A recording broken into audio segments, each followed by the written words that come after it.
Hey, thanks for joining us for our Women in Payments series. I would love to get to know you a little bit more and find out, where your career started and kind of what your journey was to Global Payments Integrated and what your current role is here.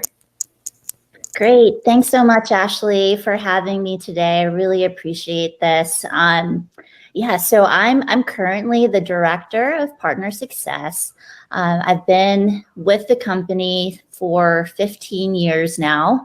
I started in client service when we were just a team of 3, which is kind of crazy, and really kind of started to explore the company as it began to grow. Ventured into different areas of the company from that point, as far as the agent channel, and diving into more of the operation side of the business. And then I ventured into the dark side for a few years and joined the sales team and became a relationship manager and learned a great deal there. I had just seen the direction of where the industry was going. Terminals and such were kind of going by way of the dinosaur, and I felt that the point of sale aspect of our business was booming and taking off. So that's when I decided to shift gears and join the partner channel. And then from there, I kind of evolved into this role that I'm in today, which kind of straddles both sales and operations, and really just focusing on the experience that new partners receive when signing up with GPI, and ensuring, that it's the best experience they possibly can have, and that it's seamless, and most importantly, productive and successful. Definitely. Well, speaking of that new partner experience, I know in your role, it's definitely really important to establish those solid relationships with those new partners and when you're launching a new partnership. So what would you say are some of the most important pillars in launching a new partnership and creating that strong relationship with a new partner? Yeah, absolutely. So first and foremost, I would say, you really want to try to find that common ground. Where do you share that vision and mission? Where does that fall? Where do those chips fall? And really figure out what energizes each of you and your businesses, right, towards that vision and mission. And also really making sure that their needs and expectations are addressed up front. You may have to come back with something that isn't positive, but you want to be transparent and you want to set the right expectations with them, even though it may not be something they necessarily want to hear. But actually, in the end, it ends up building a stronger and more trusting relationship, I've found. Also, setting joint and individual goals, making sure to review them regularly and holding each other accountable can also lead to a really strong partnership. So just clearly defining the tasks that lay ahead of you for both you and the partner, to make sure that you're both holding each other and yourselves accountable to do the work towards successfully launching a successful partnership. Wonderful. You mentioned sometimes possibly having to tell a partner something that is not necessarily the most positive news. I know sometimes, some issues might come up because launching a partnership involves a lot of moving pieces. What are some tips you might have on effective problem solving? Yeah, so there's definitely problems, right, that you can encounter, especially with a new relationship and figuring things out. So you really have to be open-minded, especially, when problems come up. You have to be prepared to pivot and make changes. Sometimes it's in our human nature to find a scapegoat, blame it on someone else, and just move on. But that really doesn't get you anywhere. It's truly important to identify, the whys of the problem rather than the whos. But then also listening is also a really useful skill in problem solving. as well. I'd say spend more time listening and less time waiting to speak, because by listening, you can understand more of what works and why. And then for problem solving, just being analytical and creative in your thinking, looking for ways to detect patterns, and having the ability to analyze raw data can lead to, more creativity and more efficient solutions. Those are some really great tips, not just for problem solving and payments, but in any industry. So thank you for those.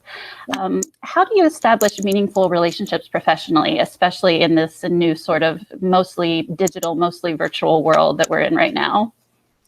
Yeah, this virtual world is very new for me, I'd say. I've been very accustomed to going into an office. So when the pandemic happened and we were all working behind screens and communicating through cameras, that was a big change for me.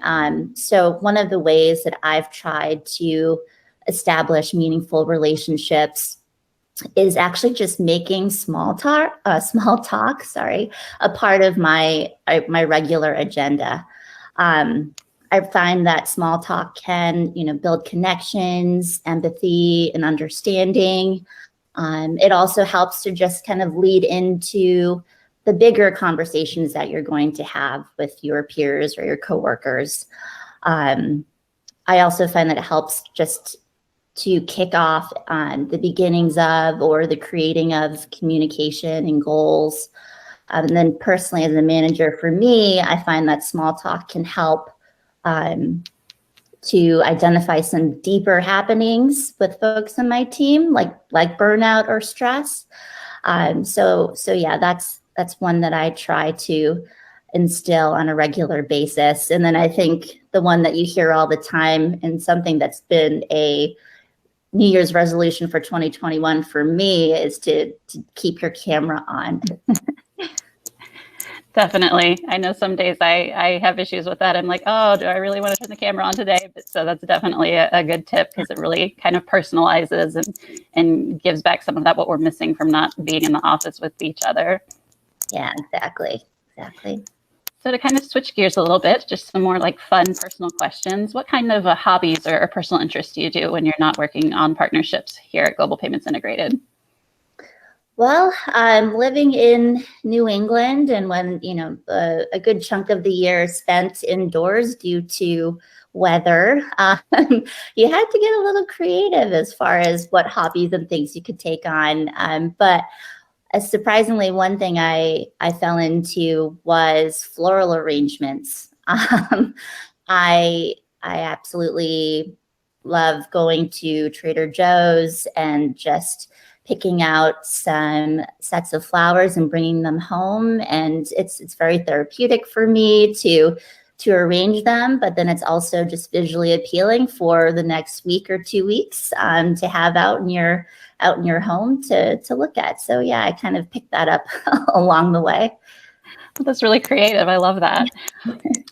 So this is our Women in Payments series. So what is some advice you would have for women working in payments or in the fintech industry? Yeah, so the fintech industry, there's still the gender gap, right? Currently, and it's somewhere around 30%, I'd say, of the employee base consists of women, and then less than 20% of that, is occupying executive positions.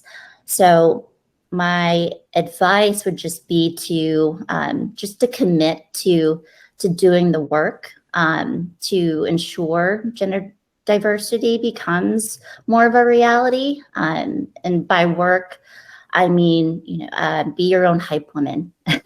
Focus on the positives and reflect on your experiences and achievements. Don't let any hurdles get you down. Request the meetings with your manager and speak up. Just again, going back to, being your own advocate and overcoming that fear. That's some really great advice. What would you say is probably one of the biggest challenges that you've had to face in your career? One of the biggest challenges, I'm going to have to relate it to just as of late. This past year has been difficult and challenging in the way of just staying focused. This year, has brought on a lot of different distractions, from kids to husbands to house chores. It's really been difficult to be able to just zoom into emails and without all of the background noise, right? So for me, it's really important to calendar out all of my tasks. Nothing is more satisfying to me than checking off a box or crossing something off a list. I also really try to make sure I have a clean working space before starting my day. I'll have to thank Marie Kondo for this one, but I learned from her that clutter in your surrounding space leads to clutter in our minds. So if I can't do it at the end of the day and just tidying up a bit for the next day, then I always try to do it right in the morning before I dive into my work. And then another way to just help me stay focused is really just exercising and taking care of my body and mind. That's always been a part of my daily regimen, but it really helps to clear my head and get motivated for the day. Definitely. I think one thing I realized when we started working from home is just the amount of physical activity that you get from things like walking from your car to the office, that sort of thing, that we don't have anymore. So I've also made a big push to get outdoors more and do more walks and things like that. Yeah, absolutely. What are some things that you do to continue to learn and grow in your career? I'm continuing to just set goals for myself and really make them my own personal requirements based on what my needs are and what my values are. I try my hardest not to be distracted by others and their ideas of success. But I focus on starting almost with the end in mind, actually, and then creating the goal and then mapping those steps to reach it and kind of working my way backwards. Being open and ready to pivot if the finish line does happen to change as well, really prepares me for potentials to rapidly grow in some situations in my career.